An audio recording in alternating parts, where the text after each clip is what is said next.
नमस्कार, मैं रोशन हूँ और मेरे हाथ में आज आप एक मुदगर देख रहे हैं। ये मुदगर वही है, आपने भीम को देखा होगा, आपने हनुमान जी को देखा होगा, उनके हाथ में गदा देखा होगा। तो ये पौराणिक समय जब योद्धा बनते थे, उनकी एक्सरसाइज सब इसी से ही होती थी। और आज हम मुदगर के जो विशेषज्ञ हैं और जो लोगों को शिक्षा दे रहे हैं, इस पौराणिक परंपरा को आगे बढ़ा रहे हैं, वो है समीर शाह। समीर जी, आपका नमस्ते। बहुत-बहुत स्वागत है। और मैं चाहता हूँ कि चूँकि हमारी जो युवा पीढ़ी है, वो जिम की तरफ जा रही है और जिम में बहुत सारे अ, खामियाँ भी मशीन होती है। जैसे लोग कुछ जैसे आजकल सप्लीमेंट्स ले रहे हैं, उनको बीमारियाँ हो रही सप्लीमेंट्स हैं। भी हैं, हाँ, बहुत सारी तो ये चीज़ें हैं। प्योरली भारतीय पौराणिक हमारी पद्धति है, उसको लेकर है। और अब समीर जी हमको बताएँगे। तो समीर जी, इसके बारे में थोड़ा-सा बताएँ, थोड़ा इतिहास बताएँ और फिर हमने कैसे-कैसे किया उसके बारे में बताइए। सबसे पहले जो रिकॉर्डेड हिस्ट्री है इसकी, वो है अगस्त्य ऋषि। अगस्त्य ऋषि ने ये कला को नॉर्थ से साउथ ले गए थे। साउथ हमारे नॉर्थ में तो था ही, हुँ, साउथ में इसे हल करके फॉर्म हुआ करलाकट्टाई।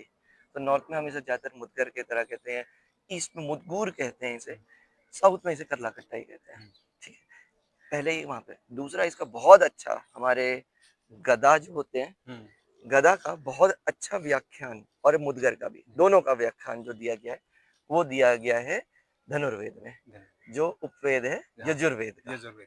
यजुर्वेद में भी अगर कुछ चीज़ वेदों में है, हुँ, उससे ज़्यादा कुछ पुराना नहीं कुछ हो भी नहीं सकता।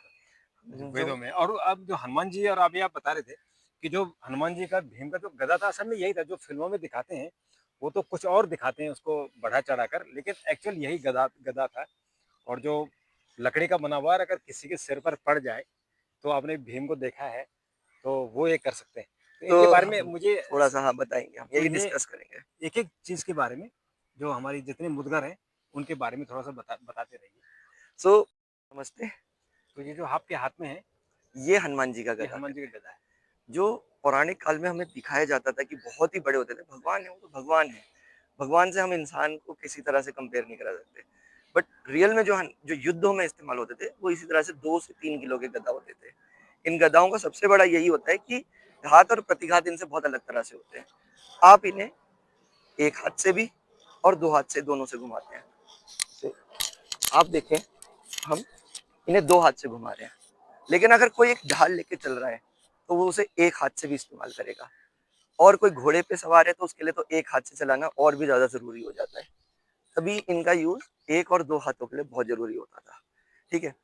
भीमसेन जो थे, एक हमारी हनुमंती मार्शल आर्ट्स है, जो हनुमंती युद्ध शैली होती है। एक होती है भीम युद्ध शैली। भीम युद्ध शैली जो थी, वो प्योर ब्रूट फोर्स, ताकत पे थी। तो उसके गदा बहुत अलग होते थे। उसके गदा होते थे ऐसे बड़े वाले। आज हम इन्हें बहुत लिमिटेड बेसिकली मसल्स को बड़ा करने के लिए यूज़ करते हैं, और ये भीम गदा है, भीमसेन का गदा। हनुमंती युद्ध शैली बहुत ही दाव पेच पे बेस्ड थी। भीम की युद्ध शैली थी प्योर ब्रूट फोर्स, प्योर ताकत के ऊपर। एक ताकत से कैसे अपने प्रतिद्वंदी को पीछे करा जाए। ये बहुत ही अलग एक युद्ध शैली के लिए बने थे।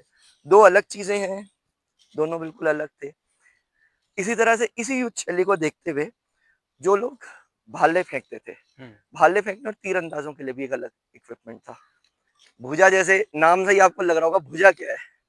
भुजा होता है हाथों को बड़ा करने के लिए। एक छोटा सा मुदगर होता है ये, छोटा सा मुदगर, लेकिन ये नीचे से बहुत चौड़ा होता है। तो इससे क्या होता है, पूरे हाथों पे इफेक्ट आता है। अब जितनी बार इन्हें घुमाएंगे, तो आपके हाथ ज्यादा चलेंगे, कंधे कम चलेंगे। ये हाथों को बड़ा करने के लिए होता था। और स्पेशली जो भाले फेंकते थे, भाले और तीरंदाजों के लिए। तीरंदाजों के लिए कैसे होते थे, आप देखें, ये मूवमेंट देखें, ये तीरंदाज के लिए है। उसे चलाया, फिर पीछे करा, तो चलाया, फिर पीछे करा। ये तीरंदाज और भाला फेंकने वाले के लिए मूवमेंट होता था। तो इस तरह से हर इक्विपमेंट का एक अपना अलग यूज है। ज्यादातर इक्विपमेंट इस तरह से बनाए जाते हैं कि ह्यूमन हैंड जो होता है, एक इंसान का हाथ, ये देखिए 24 इंची नॉर्मल हाथ होता है, ये हाथ के बराबर रखे जाते हैं। इनके ऊपर एक कर्व क्यों दिया जाता है? कईयों में आपने देखा होगा स्ट्रेट है, कईयों में कर्व दिया गया है। क्योंकि जब आप एक कोई आपको पीछे से आ रहा है और उसका ऐसे खींच कर जाएंगे, तो एक हाथ की तरह आएगा ये। तो आपके जितने मूवमेंट्स भी बने गए हैं, ये इन्हीं चीजों के लिए बनाए गए थे कि एक रियल युद्ध शैली को सोचते हुए। ये सिर्फ मसल्स को बड़ा करने के लिए नहीं थे, ये थे कि रियल युद्ध में कैसे युद्ध इस्तेमाल में होंगे। मतलब अपनी प्रैक्टिस करो हाँ जी, और अपने भुजाओं को मजबूत बनाओ, भुजा, कंधे, शक्तिशाली बनाओ कंधों शक्तिशाली। को, ताकि आप युद्ध में आप युद्ध के लिए पारंगत हो जाए। बिल्कुल। तो ये जो बाकी है मुद्गर हैं, इनके बारे में बताइए कि कौन किसका क्या उपयोग हाँ होता जी, है? तो ये धारवी ग्रिप कहते हैं इसे, एक हाथ की ग्रिप। ये धारवी ग्रिप जो होती है, ये जो कटार चलाते थे, कटार चलाने वालों के लिए होती थी, ताकि उनको सिखाया जा सके कि एक हाथ से ही पूरा का पूरा कैसे चलाना है। ये एक हाथ की ग्रिप होती थी हमेशा, ठीक है? इसको एक हाथ से ही चलाया जाएगा, एक हाथ से। ये पूरी एक हाथ की ग्रिप है। लेडीज, नॉर्मल लोग, ये कहते हैं पद्दी। ये ऐसे कूटने के लिए होती थी, लेकिन इनका बहुत यूज होता है ऐसे मूवमेंट्स कि हमें जिसमें बिल्कुल हल्की चीज चाहिए और अपनी सारी मसल्स यूज करनी है, ये उनके लिए होती थी। उसके बाद जो ये आप देख रहे हैं, ये ट्रेडिशनल इंडियन क्लब है जो ब्रिटिश इंडिया ने डेवलप किया था अपने सैनिकों की ट्रेनिंग के लिए। सैनिकों को तैयार करा जाए कि वो कैसे मॉडर्न टाइम्स में अपने कंधे, अपने बाजुओं को ताकतवर बना पाए। ये सैनिकों के लिए था पूरा। इसे ज्यादातर दो हाथ, दो यूज होते हैं एक साथ, और ये इंडियन क्लब्स कहलाते हैं। इसी तरह से काफी रिच हिस्ट्री रही है हर तरह के इक्विपमेंट का। और ये हमारा ट्रेडिशनल मुदगर है, ट्रेडिशनल मुदगर जो नॉर्थ इंडिया में आपको पहलवानों के पास दिखेगा। आप इसे ऐसे घुमाते रहिए और हर चीज अलग तरह से चलेगी। ये ट्रेडिशनल मुदगर पहलवानों वाला। अच्छा और इसका अभी क्योंकि जो आजकल की जो हमारी युवा पीढ़ी है वो वो जाती है जिम। जी करेक्ट। तो अब इनका क्या महत्व है? अभी क्या हमारे लोग करेक्ट। इसको इसका आप उपयोग कर एक पा रहे हैं? जिम जाने वाले का है, एक जिम जाने वाला जिसके बहुत अच्छे मसल्स हैं, शोल्डर इतने बड़े कि भाई टी शर्ट ही नहीं आएगी, हुँ। क्या वो अपनी पीठ खुजा सकता है? नहीं, हम मजाक में कहेंगे, क्या वो पीठ खुजा सकता है? आप ये बताइए। नहीं खरीदा। वो पीठ क्यों नहीं खुजा सकता? ये रोटेटर कफ ही पूरी आपने इतना, अपनी जो रोटेटर कफ है उसके अंदर टिश्यू इतना फॉर्म हो गया है हाँ। कि मूवमेंट ही खराब हो गई है। आप सिंपल मूवमेंट्स नहीं कर पा रहे, आप बस ऐसे चल रहे हो, हाँ। आप बस ऐसे चले जा रहे हो। क्यों चले जा रहे हो भाई? आप ऐसे अपने मूवमेंट्स को क्यों नहीं कर सकते? आप परशुराम जी की तरह ऐसे क्यों नहीं खड़े हो सकते? हाँ। या ऐसे खड़े हो गए, ऐसे क्यों नहीं कर पा रहे हो आप? हुँ। आपने क्या करा कि रोटे इसे बड़ा तो कर दिया मसल को, पर उसमें हाँ, फ्लेक्सिबिलिटी तो नहीं, फ्लेक्सिबिलिटी नहीं आई फ्लेक्सिबिलिटी लाई नहीं। क्योंकि एक ही जगह फोकस किया। एक ही जगह आपने बस बड़ा करना है उसे। हाँ। बड़ा करके क्या करोगे? वो ऐसे चल के, मतलब लॉजिक नहीं है। मैं खुद पावर लिफ्ट कर रहा हूँ एक टाइम पे, हुँ। तो मैं जानता हूँ कि वो उससे क्या कमियां हैं उस सिस्टम की। जी। आप जब तक खुद नहीं करेंगे, आपको मालूम नहीं चलेगा कि क्या कमियां हो सकती हैं, क्या उसके फायदे हैं। हाँ, वो बहुत अच्छा है कि स्ट्रेंथ इंक्रीज करता है, स्ट्रेंथ बहुत इंक्रीज करेगा, बट मोबिलिटी और फंक्शनल ट्रेनिंग, स्पेशली बॉक्सर्स हुँ। और जो स्पोर्ट्स पीपल हैं, उनके लिए वो एक लिमिट तक होता है। तो अभी इसको कहाँ हम इस्तेमाल कर रहे हैं अभी? जैसे आप तो यहाँ बच्चों को सिखा रहे हैं, हाँ जी। लेकिन ये हमारे हिंदुस्तान में और कहाँ इस्तेमाल हो रही है? इसका भी क्या? अभी बहुत लोग हैं जो normal day to day normal लोग, हुँ। अभी सबसे बड़ी हिंदुस्तान में क्या प्रॉब्लम है? सब लोग फोन में ऐसे लगे रहते हैं। हुँ। आप अग्री करेंगे हम सब ऐसे फोन में, हुँ। उनके कंधे ऐसे नीचे हो गए हैं, हुँ। जो स्लाउचिंग हो रही है, स्पाइनल कॉर्ड ही पूरी ऐसे नीचे हो गई है। हम इसे करेक्ट कर रहे हैं इसके जरिए। फिजियोथेरेपिस्ट के साथ हम लोग वर्क करते हैं। We are actually working with certain neurosurgeons also for actually improving the health of a human body. Hmm. ठीक है? आप जब इन तरह के इस तरह के मूवमेंट्स कर रहे हैं, आपकी पहले तो रोटेटर कफ बिल्कुल करेक्ट आउट होती है। ऊपर से आपकी स्पाइन करेक्ट आउट हो रही है। आप अपनी स्पाइन को एक करेक्ट पोजीशन पे लेके आ रहे हैं। ठीक है?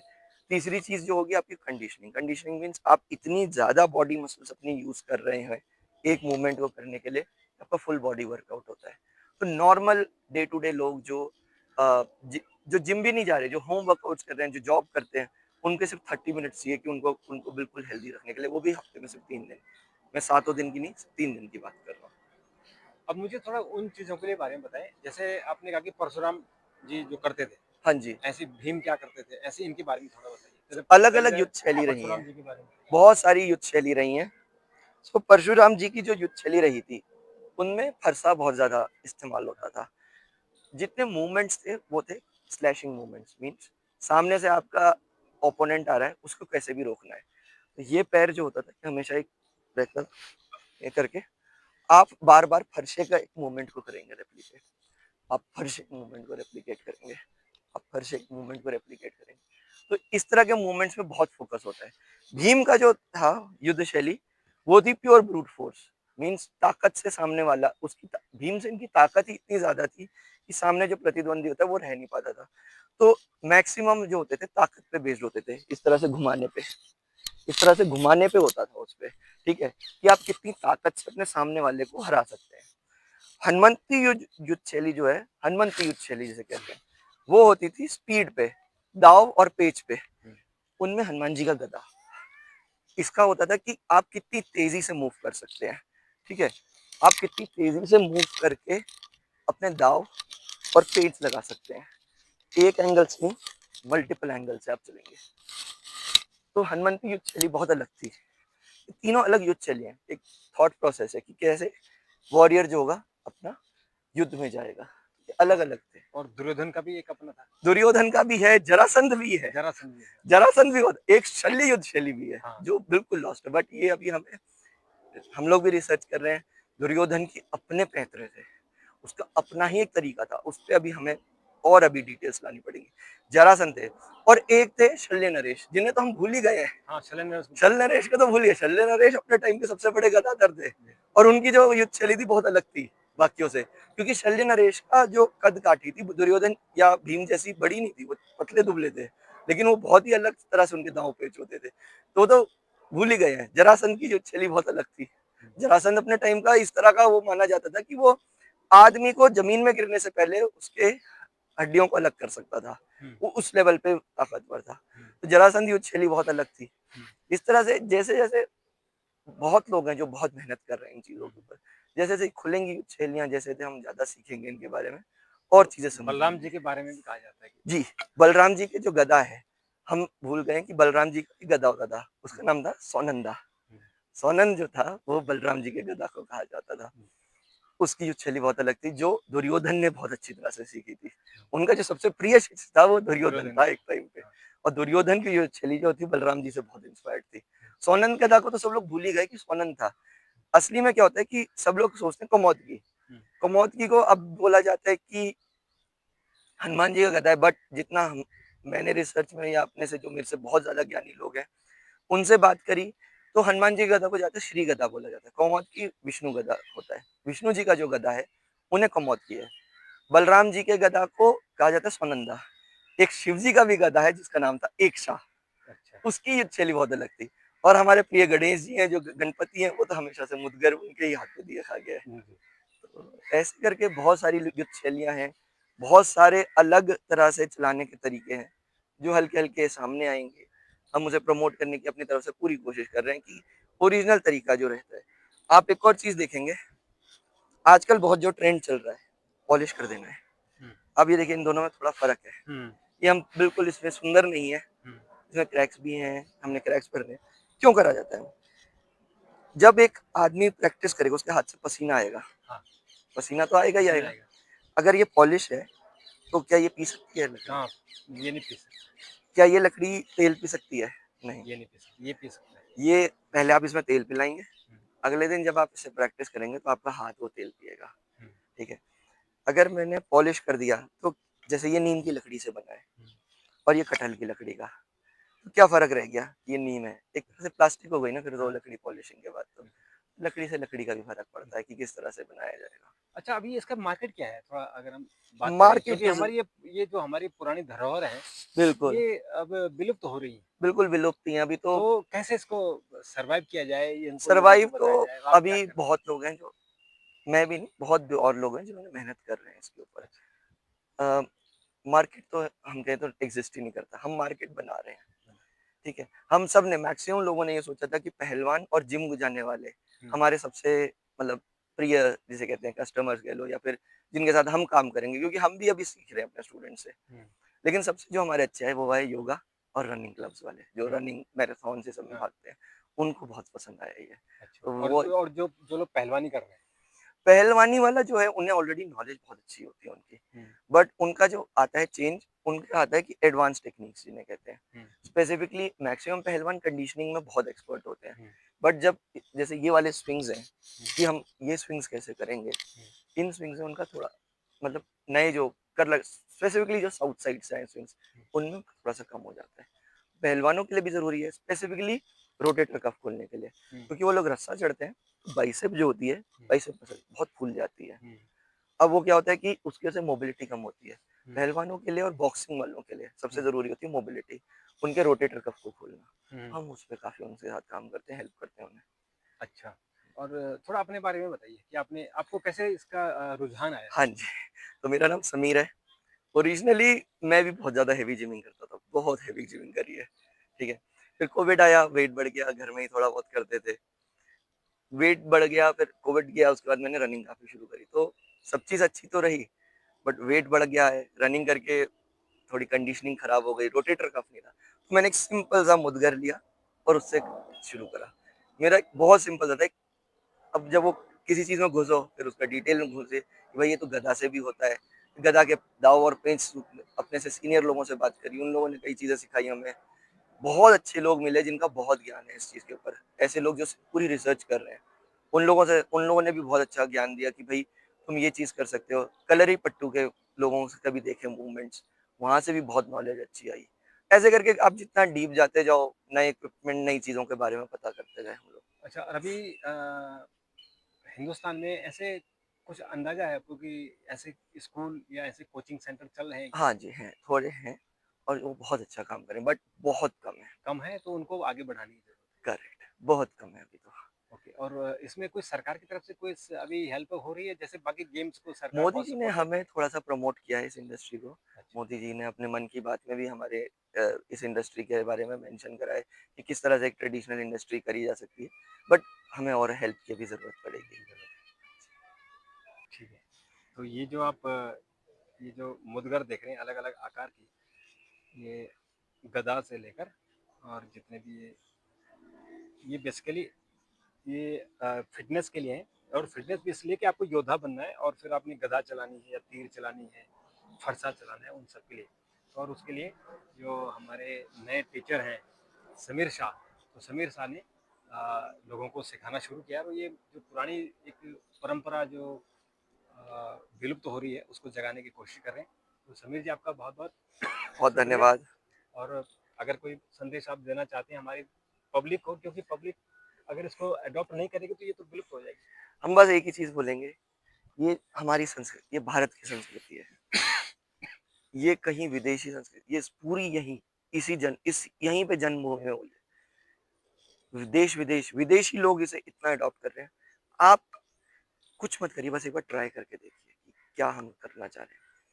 आपको ज़रूर इसमें फ़ायदा दिखेगा।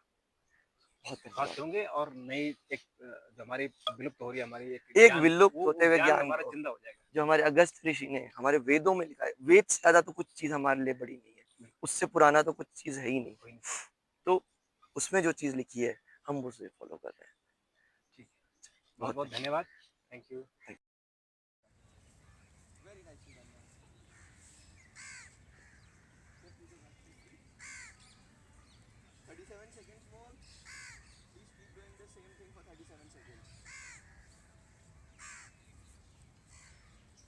चलिए स्ट्रेट,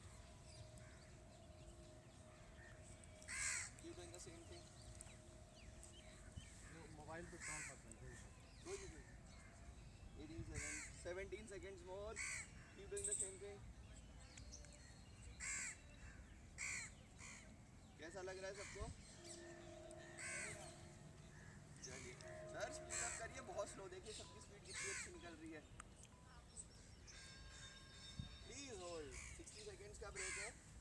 60 सेकंड्स बाद इसको ऐसे रखना है, दोनों हाथ ऐसे हो गए, ये यहाँ पे आएगा, पीछे जाएगा, स्विच, ये हाथ ऐसे, हाथ नीचे नहीं जाने चाहिए। जैसे हम हाथ रिलैक्स कर देते थे ना, अब हाथ ऊपर ही रहेंगे, फिर से ये पीछे जाएगा, स्विच, ये हाथ ऐसे ही रहेगा, ओके, स्विच, ये पीछे गया, स्विच, ये पीछे गया, स्विच, ये पीछे गया, स्विच। ट्राई करिए एक बार, टाइमर को रोक रहा हूँ, एक बार सब लोग अपने अपने फिंगर्स के साथ ट्राई करिए। 7, 6, 5, please start. So the exercise that you are doing is a Karla Kattai Sutru. This Sutru basically engages your front deltoid. Okay, The entire front deltoid has been engaged. We are not letting the muscle relax. This is a bit of a difficult sutru or something which is called a repetition. Okay, it is a classic Karla Kattai move. Karla Kattai is a Tamil practice for making warriors, pure warrior workout. इससे pure आपको कुछ नहीं मिलेगा कि warriors को ready करने के लिए करा जाता था. ये उन्हें एक हाथ में तलवार एक हाथ में ढाल के साथ लड़ना होता था, तो वो इसी तरह से करते थे. यस, हैंड को स्ट्रेट रखिए सर. वेरी नाइस मैम, तो बिल्कुल ठीक है दीदी. Very nice, keep the back straight. Very nicely done. 1 minute 11 seconds more. Very nicely done sir. इसमें सबको हल्का हल्का अलाउ कर रहा हूँ, चीटिंग भी अलाउ कर रहा हूँ. अगले सेट में हैवी से करवाऊंगा सबको. हाथ सीधा प्लीज. मैक्सिमम आपको 12 रेप्स या 15 रेप्स करने होते हैं. हमारा रेप्स ही काउंट नहीं होता. और आप जब गुरुकुल या कहीं पे जाएंगे, वहां पे एक अगरबत्ती जला दी जाएगी. जब तक अगरबत्ती नहीं बुझती तब तक करना होता है वहां पे. तभी वाली चीजों से करेंगे, कभी भी भारी भारी निकाल. सो यूजीन सैंडो जो थे, जो father of modern body building जिन्हें कहा जाता है, उन्होंने इटालियन स्टैचूज नहीं होते जो डाविंची के स्टैचूज थे, उसके बेस पे कहा था कि ह्यूमन बॉडी ऐसी दिखनी चाहिए. तो इस वजह से उसमें बड़ी बड़ी बाइसेप, ग्रीक गॉड्स नहीं होते जो ग्रीक गॉड्स की बॉडीज, वो उन्होंने वैसे डिजाइन करा था. It was never meant to be a functional. मतलब जो वॉरियर लोग होंगे या फिर एक वर्किंग क्लास एक फार्मर होगा, वो अपना मतलब उसमें यूज करे डे टू डे कामों में. तो it was meant for looking big but never meant for a warrior workout. हमारा जो इंडिया का वर्कआउट था, it was meant for basically making warriors. Pallava kingdom थे, चोला किंगडम थे, जिनके वॉरियर्स को इसी तरह से ट्रेन करा गया था. उनको कभी चेंज नहीं करा गया था वो चीज को, और ये सालों तक चला है ये. It was so effective that even British adopted this. नहीं करवाने वाला सर, सामने देखिए. हाँ, वेरी गुड. सीधा रखिए, सामने लाओ सर. ये देखो ना, मैं यहाँ पे ला रहा हूँ. देखो मेरी सिर्फ एक मसल मूव कर रही है. ये देखिए. हाँ, चलिए स्विचिंग करिए. हाँ, स्विच. वेरी नाइस दीदी. Keep the back straight please. Correct. Ma'am को कोई बताने की जरूरत नहीं. Ma'am is doing well. Sir is also doing well. 9 8 7. इसके बाद मेन सेट शुरू है. अब ये रुकना नहीं है. अब शुरू हुआ है आप लोगों का मेन सेट. चलो एंजॉय करिए 2 मिनट तक अब इस एक्सरसाइज को. ठीक है, चलिए करते रहिए. 2 मिनट यही एक्सरसाइज करनी है, यही movement. Very nice ma'am. Rashmi ma'am, very nicely done.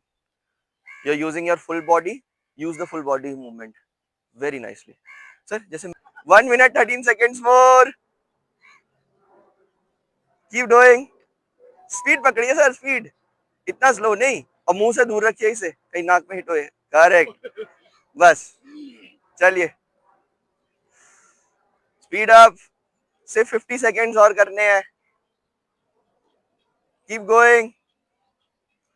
Weekend warriors are doing well. Please keep going.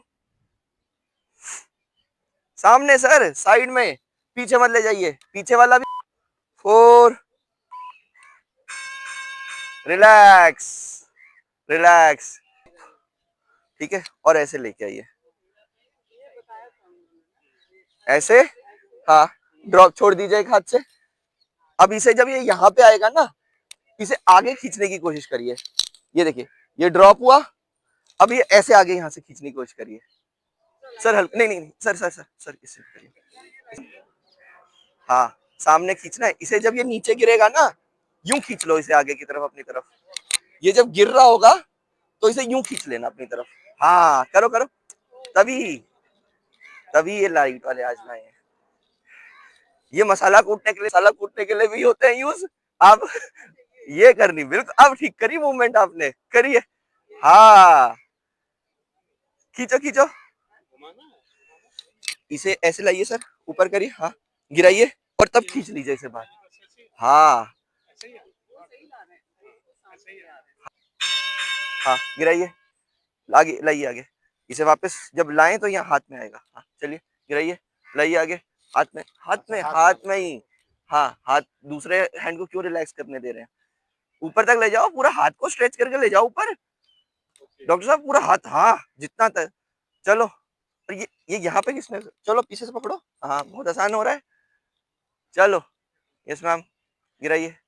Yes. Stretch करिए हैंड्स को, जितना हैंड स्ट्रेच रहेंगे उतना अच्छा है। खींचो खींचो इधर से, कान के इधर से, हाँ चलो गिराओ, खींचो, चलो हाँ गिरने दो, हाँ गिरने दो, हाँ हाँ चलो। स्ट्रॉन्ग हो सर, ऐसा नहीं है, मसल्स बस यूज नहीं करी है।